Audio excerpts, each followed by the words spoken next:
Bonjour à tous, c'est avec joie que je vous retrouve. Aujourd'hui, nous sommes les mardis. Nous allons ensemble nous entretenir. Nous allons aujourd'hui parler du diocèse de Bunia. Vous savez qu'en République démocratique du Congo, nous avons 48 diocèses et dans chaque diocèse, il y a un évêque. Et le diocèse de Bunia-Ituri, l'évêque c'est Dieudonné Oringi. C'est lui qui est l'évêque actuel. Nous allons parler de Bunia. Pourquoi? Parce qu'il y a des incidents qui sont passés dans les diocèses de Bunia. Premièrement, d'abord, il y a les Kiré, un Kiré qui était attaqué par les bandits qui sont venus. Et heureusement que les Kiré n'étaient pas sur place. Et on a entendu les gens dire dans les couloirs qu'il faut les tuer. Et deuxièmement, il y a l'autorité provinciale de l'Ituri qui dénonce qu'il y a les abbés qui les suivent pour lui demander de l'argent ou qui l'avaient sollicité pour faire le trafic de l'or. Et tout ça s'est arrivé dans les oreilles de l'évêque. Alors, au cours d'une célébration eucharistique, à l'occasion de la fête de Saint-Joseph, l'évêque du lieu, après l'Eucharistie présidée à la fin de la messe, elle a profité des mises au point que nous allons vous proposer dans cette émission. Vous allez suivre. Alors, premièrement, je vous mets d'abord ce que les gouverneurs de l'Ituri, donc l'autorité provinciale a dit au sujet des abbés. Et ensuite, je vais vous mettre les discours de l'évêque qui répond à la suite de l'allocution du gouverneur de la province. Écoutez. Mon Dieu, moi je vais collaborer avec, je ne sais pas, Codeco et Zahir, je fais les mines avec Codeco et Zahir. Est-ce que vous vous rendez compte? Malheureusement, même certains abbés disent ça aussi. Même les religieux aussi disent ça. Ils vont à l'église là-bas, ils disent que le gouverneur fait les... Quand ils viennent ici me demander l'argent, je dis que je n'ai pas l'argent. Ils quittent, allez, voilà. Maintenant, je vais aller même plus loin, comme ça, pour qu'ils entendent maintenant. Ils viennent ici, ils me demandent de l'argent. Ah non, mon général, je n'ai pas d'argent. Ah, on peut faire l'or. Je dis, je ne fais pas l'or. Ils se connaissent maintenant, là. Maintenant que je suis en train de parler, je suis sûr. Ah, qu'on se mette ensemble. Non, je refuse. Même si vous êtes abbé, même si je ne le fais pas, allez vous informer, je ne le fais pas. Il quitte ici, il va dans son église, il commence à me traiter de... On me demande de l'argent parce qu'on est chef religieux. Ah, donnez-moi 300 000 $, donnez-moi ceci. Je dis non, je n'en ai pas. Il rentre là-bas, il commence à me traiter de tous les noms. Je ne suis ni un bandit, ni un voleur. Et ce n'est pas parce que vous êtes un chef religieux, ce n'est pas parce que vous êtes un abbé, ce n'est pas parce que vous êtes qui là que vous allez m'intimider. Je ne le ferai pas. Et si vous voulez me faire partir, vous pensez que vous avez ce pouvoir-là, faites-moi partir. Voilà ce que l'autorité de la province a affirmé. Maintenant, vous allez écouter l'évêque qui répond à ce que le gouverneur a dit. Je voudrais exprimer devant vous ma profonde déception. Le gouverneur s'est attaqué aux prêtres et aux chefs d'église par ses paroles non respectueuses. Malheureusement, ces paroles ont été suivies, prononcées le vendredi. Ces paroles ont été suivies dans la nuit du dimanche par une destruction du bureau du curé de Nyakasans par des acteurs non identifiés encore qui cherchaient à les tuer parce qu'on a entendu dire si vous l'attrapez, tuez-le. Malheureusement, le gouverneur a encore adressé des paroles méchantes au curé, des paroles de malédiction à travers le téléphone.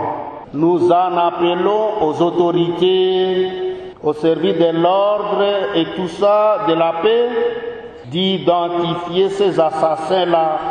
Comme si cela ne suffisait pas, dans le téléphone, il envoie des paroles méchantes contre le curé. Et nous, Itouriens, nous ne devons pas nous laisser écraser par des personnes de ce genre-là. Chez nous, nous sommes en train de voir au Congo, en Ituri, au plus loin, il y a le plan de balkanisation. Ça commence toujours comme ça. Les étrangers utilisent certaines personnes du pays local pour qu'elles puissent entrer tranquillement. Voilà des choses comme ça qui se passent chez nous. C'est très bien. C'est très bien. Il n'a qu'à aller jusqu'au bout. Mais il ne va pas nous laisser, donc nous forcer à nous taire, à nous intimider. Non. Le mal, on dira que c'est le mal. Le bien, on dira que c'est le bien. On ne doit pas être, n'est-ce pas, intimidé jusqu'à ce point-là. Donc l'évêque, les prêtres et la population. Pas seulement les évêques, les prêtres, mais vous tous ici, des laïcs, des CALCC, vous devez avoir le courage de vous lever pour dire, vous avez dit le mal. Vous ne devez pas vous taire. Voilà. Alors qu'on s'est préparé petit à petit à travailler davantage pour la paix chez nous, voilà l'autorité lui-même pour rester le plus longtemps possible ici. On verra ça. Là, vous venez de suivre l'évêque de Bunia, Monseigneur Dieudonné Oringui. L'unique chose qu'il faut retenir, c'est que dans l'Église catholique, les choses se font en ordre.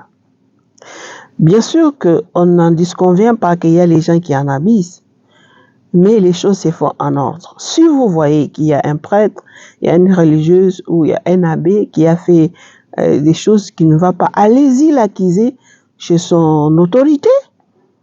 Au lieu de parler dans les médias pour dire il y a les abbés qui sont venus, l'autorité aurait bien fait d'aller voir l'évêque et lui en parler. Et l'évêque vient de lui demander de lui donner les noms de ces évêques et de ces prêtres-là qui l'avaient suivi. L'évêque attend. Donc nous devons prier beaucoup pour notre Église. Le moment n'est pas à la discorde. Donc aux séparations, l'Église et l'État doivent travailler ensemble. Parce que c'est notre pays en nous tous. Hein. Ou bien ceux qui disent les évêques ne doivent pas parler. Pourquoi? Hein?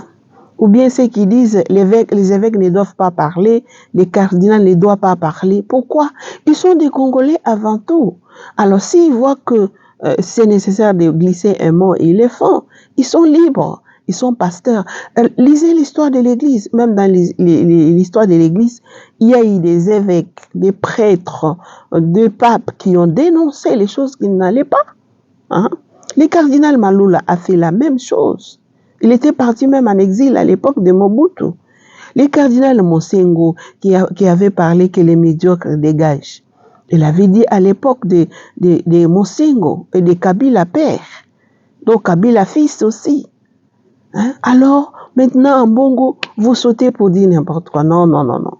Frères et sœurs, mettons un peu de l'eau dans les vents. Donc, regardons en face ce qui ne va pas, ça ne va pas. Ce qui est bon, on applaudit. Wandugu ya Bunya, bakristu yote ya kanisa ya Katolika na bakristu yote ya kanisa ya jirani, dini yote, atukamila basalimu kwanza usubuhi ya leo. Il y a un problème napata kanisa Katolika. Wandugu wapenzi, kanisa kukitu banataka église au milieu du village. Enye kuna préparer avenir yetu tu twende kesho kuta mbinguni. Lakini leo mwangalia shida napata église Katolika ya Nyakasansa. Qui a filmé. Destruction méchante. Usiku ya leo. Banavunja les enquêtes kwa cour. Mais déjà diagnostiquement, je vis que il y a pas quoi déjà banabenda on attire fort. Haiko mkono hapana. Chers Ituriens, République démocratique du Congo. Leo ile balisema tusiseme. Il fait tusiseme vraiment.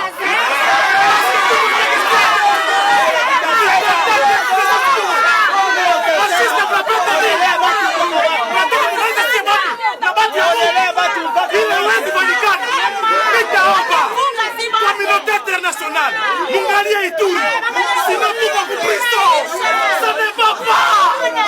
Finalement, tu fais un kitukani Ituri. Mais, je vous rassure, chers Ituriens, il y a Kugusa et Tifisi et Mung, fais état de siège.